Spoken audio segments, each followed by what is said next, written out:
আসসালামু আলাইকুম। আজকে আমরা দেখবো যে আইফোন গুলো থাকে সেকেন্ড হ্যান্ড আইফোন গুলো আপনারা যারা ক্রয় করে থাকেন বিভিন্ন মার্কেট থেকে। তো এই আইফোন গুলো আপনি যখন ক্রয় করেন একটা বিষয় কথাটা ভালোভাবে শুনবেন, যে বিষয়গুলো বলতেছি একটু ভিডিওটা না টেনে বিষয়টা একটু ভালোভাবে খেয়াল করেন, এতে আপনাদের উপকার হবে যারা সাধারণ ভিউয়ার্স আছেন তাদের জন্য। সেটা হচ্ছে আপনারা যখন ফোনগুলো ক্রয় করেন, তো আপনার একটা বিষয় ফোকাস করেন সবচেয়ে বেশি, যে ফোনের ব্যাটারি হেলথ কত, ফোনটার ব্যাটারিটা হেলথ কত। এই বিষয়টা কিন্তু একেবারেই ভুল। এই বিষয়টা একেবারেই ভুল। ফোনের ব্যাটারি হেলথ কত এটা যখন আপনারা চিন্তা ভাবনা করেন, যে ব্যাটারি হেলথ যদি বেশি থাকে ফোনটা ক্রয় করেন, আর হেলথ যদি কম থাকে সেই ক্ষেত্রে ফোনটা আপনারা ক্রয় করেন না। তো এই ক্ষেত্রে যে যারা ফোন বিক্রি করে, তো তারা কিন্তু অনেক সময় এই ফোনগুলা ব্যাটারিটা বুস্ট করে আপনার হেলথটা বাড়িয়ে দেয়। এই ক্ষেত্রে যারা ব্যাটারি ফোনগুলো বিক্রি করে তাদেরকে দোষ দেওয়া যাবে না, তাদেরকে দোষ দেওয়া যাবে না, বা তাদের কিচ্ছু করার নাই। যারা সাধারণ কাস্টমার আছেন তাদের চাহিদার জন্যই কিন্তু ফোনটা বুস্ট করা।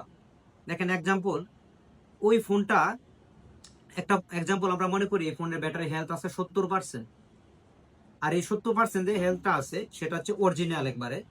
তো এখন আমি যদি এই ফোনটা আমি সেল করতে যাই আপনার কাছে, আপনারা যারা ফোনগুলো কিনেন, তো তারা কিন্তু এই ফোনটা নিবেন না। কারণ কি, এই ফোনটার ব্যাটারি হেলথ হচ্ছে 70%। আচ্ছা, তো আমরা যদি এখন কি করি, এই 70% হেলথ ব্যাটারিটা আপনাকে না দিয়ে এটা অরিজিনাল ব্যাটারি, আইফোনের যে অরিজিনাল একদম 100% অরিজিনাল কোয়ালিটি ব্যাটারি আছে, ওই ব্যাটারিটা যখন এখানে লাগিয়ে দিব, তখন যদি আপনার কাছে আমরা সেল করতে যাই তখন আপনারা নেন না। তখন কিন্তু অরিজিনাল ব্যাটারি যখন এখানে লাগানো হয়, অরিজিনাল ভাবে 100% ব্যাটারি হেলথ থাকে, কিন্তু এখানে একটা মেসেজ চলে আসে ব্যাটারিটা চেঞ্জ, ব্যাটারি আননোন পার্ট একটা মেসেজ চলে আসে, তখন কিন্তু আপনারা ফোনটা ক্রয় করেন না।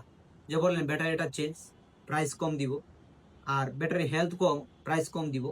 তো আপনাদের এই ভুলের কারণে কিন্তু যে যারা ফোনগুলো সেল করে তারা তখন কি করে, যে ফোনে অরিজিনাল ব্যাটারিটা রেখে এই 70% হেলথটাকে 90%, 95%, 85% এই কাজটা করে থাকে। তো আপনারা যারা ফোনগুলো এইভাবে ক্রয় করে থাকেন, তো তারা অবশ্যই ব্যাটারি হেলথ দিকে এখন থেকে আশা করি বিষয়টা বুঝতে পারছেন, হেলথের দিকে ফোকাস কম করে ব্যাটারিটা নিতে পারেন। ব্যাটারি যদি অরিজিনালও থাকে, এর হেলথ কম থাকলেও কোনো সমস্যা নেই।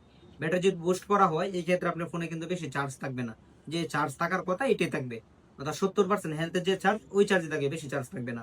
তো সেই ক্ষেত্রে আপনারা যারা ফোনগুলো ক্রয় করেন সেকেন্ড হ্যান্ড ফোনগুলা, হেলথের দিকে বেশি ফোকাস না দিয়ে ফোনটা কিনতে পারেন। অথবা ব্যাটারি যদি চেঞ্জ করা থাকে তাও আপনি ফোনটা নিতে পারেন, কোনো সমস্যা নেই। ব্যাটারি চেঞ্জ করা থাকলেও আপনার একটা ভালো ব্যাটারি দেওয়া দেওয়া হচ্ছে।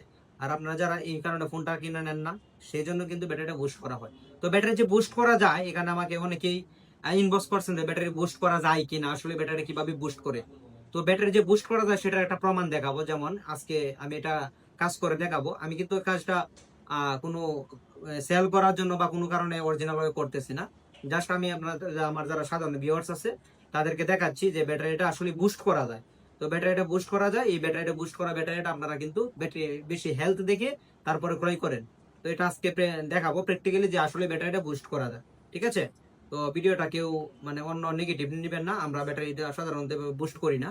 তো আপনাদেরকে সতর্ক করার জন্য এটা বুস্ট করে দেখাচ্ছি।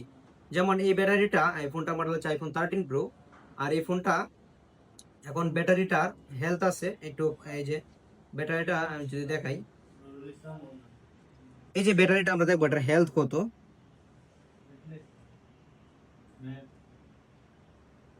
ব্যাটারি হেলথ এই যে দেখেন, ব্যাটারি হেলথ